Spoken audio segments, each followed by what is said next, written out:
Madam Vice President, we appeal before you. Not only this group is appealing before you to stand up, to lead and enjoin us with this crusade. Mindanao Voice. Actually, what we are here now is for the call of our beloved Vice President to adhere to the wishes of the Filipino people.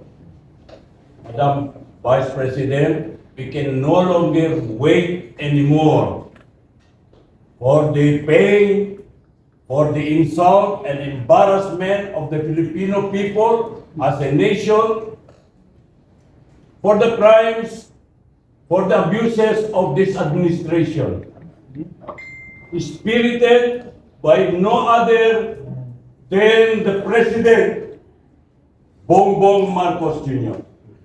If we may recall, the first time Bongbong Marcos came into public appearance calling for the Filipino people to elect him for president, he promised before the people of this nation that babangon tayo muli. You have listened, Madam Vice President, to the promises uttered by no other than the President now, Bongbong Marcos. It is now a beginning of calling the Filipino people for the accountability of Bongbong Marcos, for he had failed the Filipino people. Correct. He had failed the Filipino people in their economic life, in their integrity and dignity. Ano nangyayari ngayon sa bansa natin? Nakakaawa, Madam Vice President. Palagi kami nandoon sa kalsada, palagi kami umiikot sa buong bansa.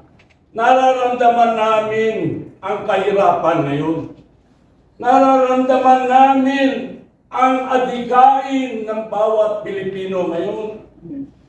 Kinakailangan ka namin ngayon, Madam Vice President.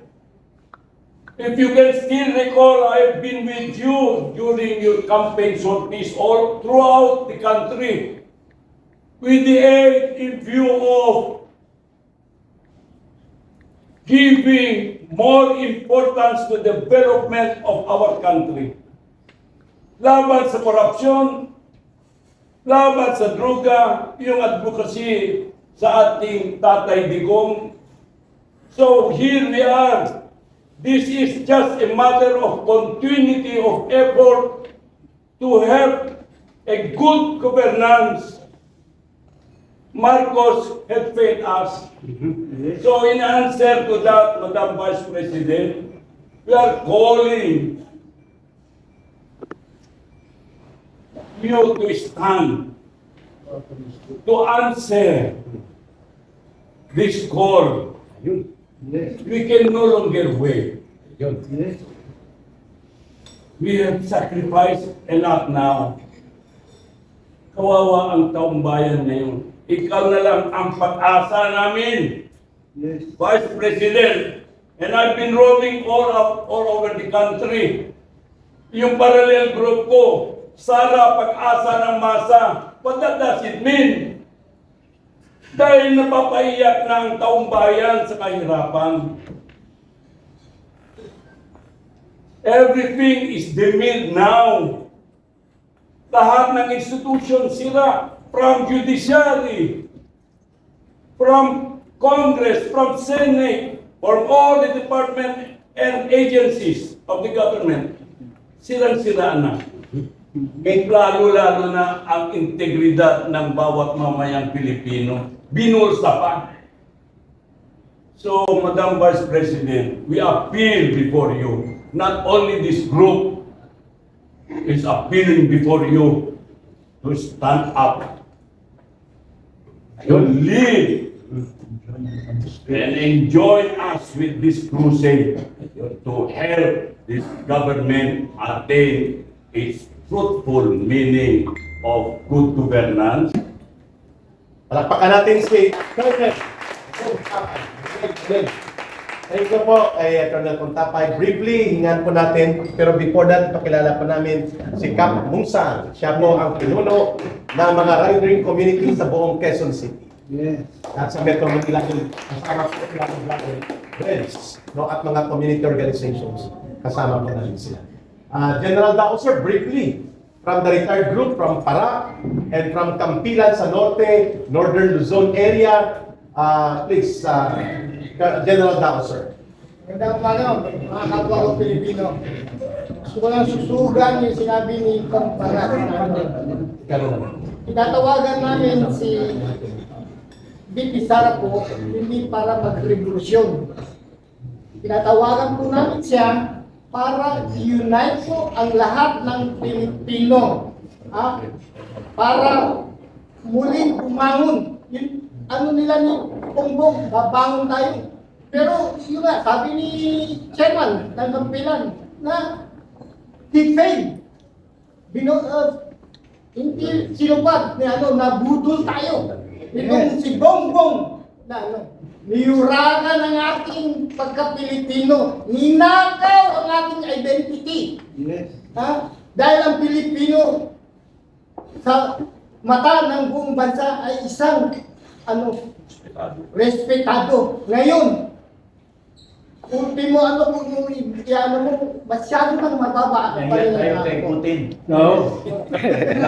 Napahinga pa tayo. Napaikot po tayo. Sana po, BP Sara, lumabas ka, katulad ng mga politiko noon. Very vocal sila na i-criticize ang gobyerno. Kahit pinakulong sila noon, manindigan po tayo. Pero ikaw hindi ka makukulong. Alam mo yan, abogado ka. Hindi ka makukulong. Because sabi nga ni Ator, you are an impeachable officer. Once na pinakulong ka, dun gigising, mas lalong aalam na naman ng mga Pilipino. Yun lang po, hiniring po namin na ipagbuklod mo ang lahat ng Pilipino, maging oposisyon man yan o hindi.